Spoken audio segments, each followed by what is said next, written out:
Hey guys, it's Bella, and in this video we are going to be reading through a short passage from the Gospel of Mark, chapter 15, which describes Jesus carrying the cross alongside some Ostrogothic artwork depicting the moment where Jesus is helped by Simon of Cyrene. And I do apologize that I couldn't find a less blurry version of this image to use. Not all of the Ostrogothic mosaics are easy to find online. So let's get on with the text itself. Iach dugunun golion ima ina hels diodan judei, iach slochun is hovith rosa, iach biswipun ina, iach lagians knewa inwitun ina, iach bithe bilel bilelekun, it's difficult to pronounce, iach bithe bilelekun ina, andwilise deidun ina, These porpure iach gawasi deidun ina wastium suesem. So, this passage, although it's difficult to pronounce, let's hope it's not difficult to decipher what it means. And what this actually does mean is Yachdugunun Golyan Ina, and they began to praise or to hail him. Hail Theodan Yudei, hail, O King Yudei of the Jews. Now note that I've coloured Hels as orange here for the vocative case, like Theothan, even though Hels doesn't have its own specific, the adjective doesn't have a vocative case, but I think it's useful to point out that it's also vocative here. So hail, King of the Jews. Yachslohun is hovith rosa, and they struck Slohun is hovith, his head.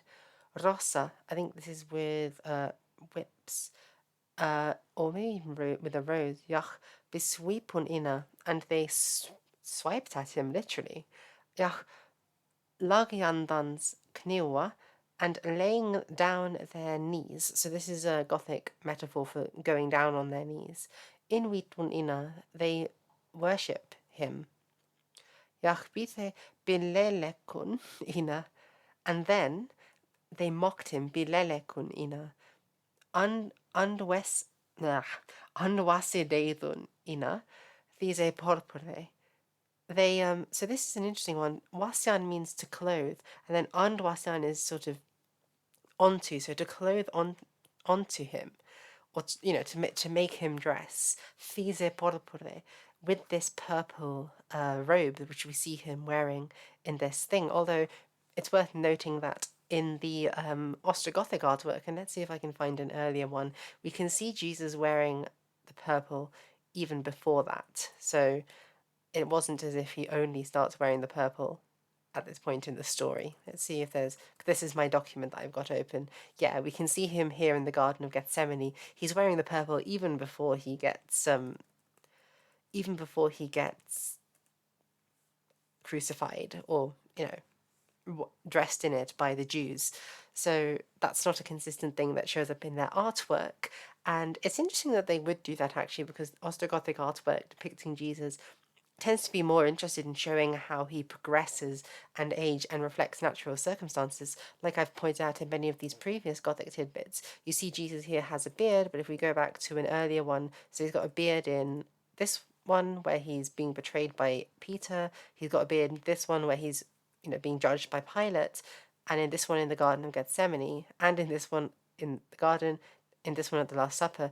But then if we go back to the miracle where he's raising Lazarus, again he's in this purple robe, although the colours have faded a bit, but he's clean shaven. And likewise, here he's clean shaven, etc., etc., and he looks quite young in some of these. And this is because, for the Ostrogoths, they were Arian Christians, and Jesus was meant to be more human and subordinate to the Father. So Jesus ages with time because he is closer to the human form. So it's interesting that they depict him as always wearing these purple clothes as an indication of majesty, because of course purple was the Roman imperial color. It's interesting that they would have him consistently wearing these purple robes even before he is clothed with them in the biblical story. But that's perhaps just a symbolic thing in order to, maybe Jesus was always represented or commonly represented with those purple garments, and they needed to have that on him to make clear that it is indeed him. Although, to be fair, on his halo here, you do have the three gems, which signify obviously the Father, Son, and the Holy Spirit. So that might be another symbol that they could have used to communicate this. Anyway, so they these porpore unwasted ina these porpore, they clothed him in these purple clothes, yachka wasidedun ina wastum swesem, and they clothed him with similar clothing.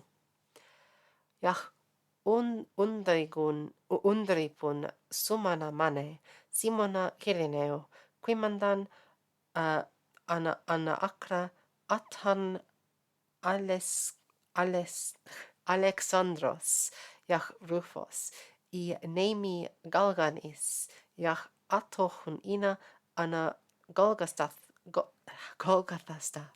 That is Gaskirith Huernins staths. Okay, goodness. So, Yach undripun sumanamane.